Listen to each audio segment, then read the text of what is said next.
we were trying to figure out if Dustin was going to be a babyface or a heel. My point was always in this thing that whether we tried it or not, we can't. I don't think we should have ever tried to do something that would, the homophobia, the backlash of the negativity of him being a heel. Oh, it's not good. Why do you dislike him? Because he may be gay, he may be bisexual. Again, you asked me this on one broadcast.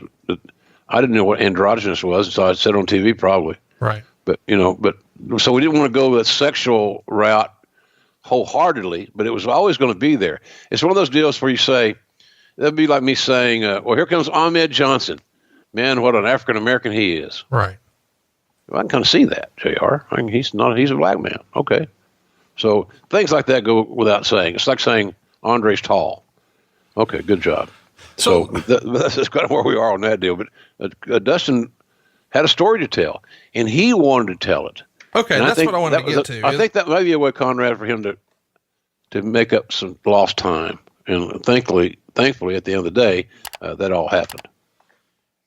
When did you guys shoot that? Is that shot in Stanford? Is that shot on location? And how far out in advance did you guys discuss what you would talk about? Was there anything as you're going through that where he's like, I don't want to talk about this, I don't want to talk about that? Or did you just tape for a long time and then just chop it up in post? Yeah, we just talked and edited what we needed, what we wanted.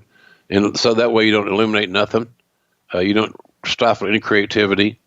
In the creative process, there's no bad ideas.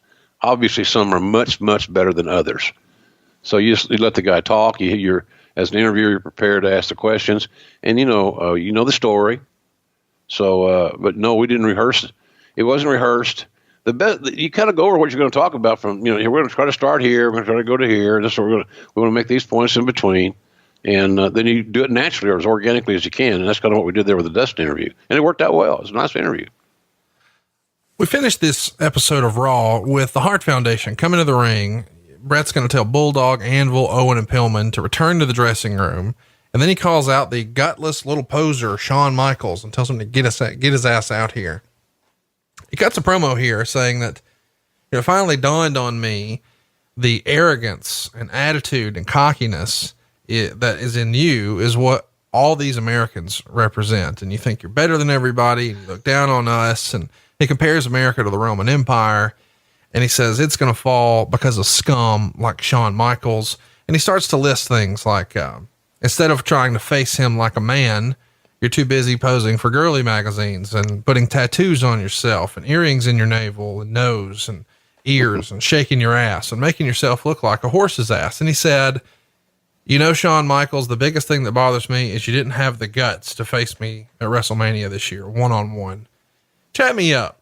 This promo, how much of this, we hear these days that everybody's given a script. How much of this is just Bret riffing?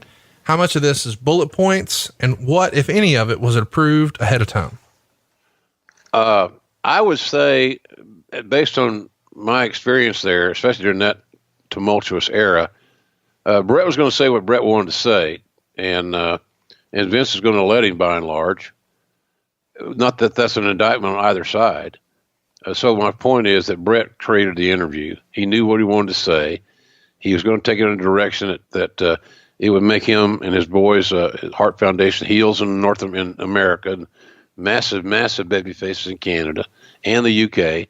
Anywhere that, we find out, Conrad, when you travel, Americans are not loved by everybody.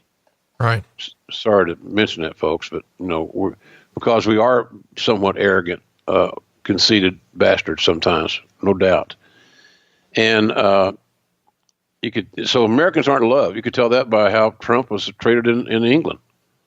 The big protests, and people surely got better things to do than protest Donald Trump being in their city, but they seemed like they did. So Bret, they were smart. So in the lower 48, so to speak, they're going to be heels. Didn't have a problem with that. You get an ass over 18 inches, you make more money. Outside the U.S., they're going to be baby faces because they are saying the truth about how many Americans are. So it worked out pretty well. That was a Bret interview there all the way around, and it certainly was not written. He certainly did not memorize it. Now, I'm sure that as any good performer will do, he'll have bullet points. He'll either write them down himself, which most will do, just to have some sort of rule of thumb, a direction, or he will just make mental notes if you're that good. And but you got to have some structure. But I don't think it was written at all. I don't think he's memorized it. I think it came from his heart.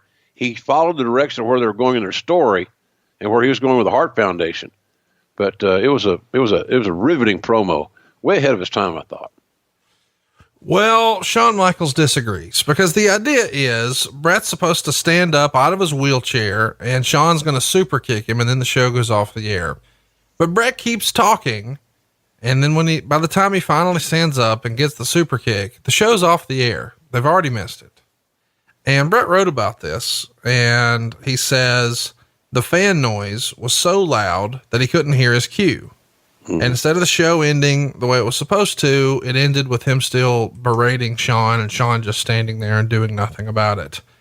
And Shawn backstage thinks he's done it on purpose and is furious.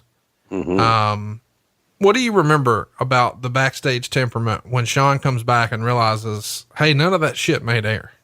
Well, I was out front, so I didn't see it with my own eyes. So I heard enough about it. Again, wrestlers and people that agents and guys, those guys are in talent relations side of my world. Couldn't wait to come tell me everything, and embellish, of course. Shawn thought it was a screw job. He'd been set up, but I am a firm believer to this very day that was not the case. I know it was noisy. Bret was very believable on the mic and did some great promos from time to time, without a doubt. But to say that his promos for the strength of his game would not be accurate, because what the strength of his game was wrestling bell to bell, in my opinion. So he missed his cue, and he didn't get his last line in, apparently, that he wanted to get in. And so they always have to have a cue. So tell me when you're going to do this, or tell me when you're going to do that. What's your last line? And so they worked that out. He worked that out with a truck or through the gorilla position. He didn't get there, and we went off the air. But, it aired the next week, so it wasn't like it was oh, my God, we lost it forever. But I never believed that Bret would sabotage the angle. It's just not his style. It really isn't. But, of course, he was made to look like the bad guy, and Shawn had a lot of people, I'm sure, in his ear chirping that, Bret just screwed you. And are you guys that stupid? The camera's rolling. We got this kick you kicked him right out of this wheelchair. It was a great move. It was a great heel move. Or a babyface move in the States, I guess, but it certainly made Shawn a heel everywhere else. So I never thought that was a conspiracy. I just thought it was oversight, human error, quite frankly. It's not as exotic a story to tell, but I think that's what happened.